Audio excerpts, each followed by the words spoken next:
to protect you. In other words, and just so you understand, because people think I should put this first, you know, I've given some talks around the community and whatnot, and some people think I should start off with this.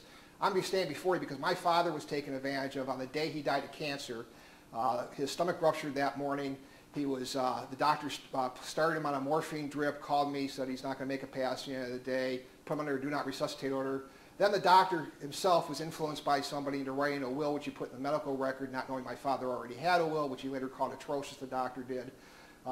The doctor then trying to do the right thing, but not having a protocol to go by, not knowing what he was doing, not knowing a lot of things, told others, including the president of the local bar association, who was a family member who had been trying to take advantage of my father. Attorneys testified that he had repeatedly tried to take advantage of my father, or this attorney had.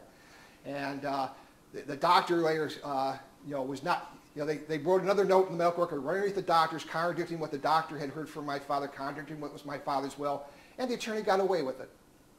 You know, you don't have protections. I know from firsthand experience, I have many people around the country who have had experiences of this kind.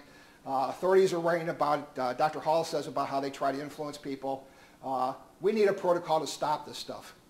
And the thing is that a lot of elder abuse you can't prevent. You know, you had Serena Williams the other day throw a temper fit on a tennis court.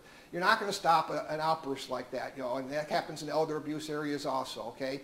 You know, especially the first instance, you're not going to stop it, you know, if something spontaneous comes up. This is something you can actually stop.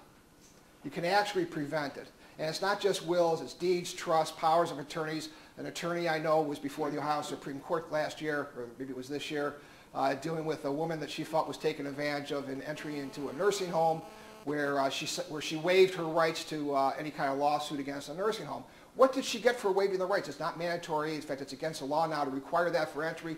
But she died in the nursing home. The family wanted to sue the nursing home. The nursing home was clearly responsible for the death. They were barred because of the fact that she had signed this document. You know, who made sure that she even knew what she was signing at the time she signed it? You know, entry, as the attorneys have told me, you know, the state of her mind when she was entering the nursing home was not one where she should be signing legal documents, saying that my father's mind was in a state to be signing legal documents under those conditions. You know, the fact is, attorneys are taking tremendous advantage of people, and you're not going to learn about it either unless you talk to people like me. The reason why you're not going to learn about it, in my own case, you look up in, even though it went all the way through the appellate court system, you'll find one entry in the entire court reporting system that just says appeal denied, per curiam affirmed. You won't even find the grounds out for why it was appealed. You won't find one fact about the case, because the court reporting system is a great way of burying things when they want to. We have so many problems in our legal system, and many of which bear upon these facts, that people, and I say basically this commission needs to recommend that there be developed and there needs to be required protocols based upon the questions and the circumstances identified by Drs. Hall, who do such an excellent job, better than anybody else I've seen, although there's been plenty of stuff written over the last 30 years. But for 30 years, there has been no task force developed by anybody, by any group, to actually create the protocol. And it's not that hard. I mean, Dr. Hall gives the questions that need to be asked. Why is you signing it? Just make sure it's done in the right way. Just as you're recording me here, there's lawyers who actually today, when they have a will prepared, when they prepare a will for somebody, will actually videotape the will signed to try to enter as evidence that the person wasn't taken advantage of.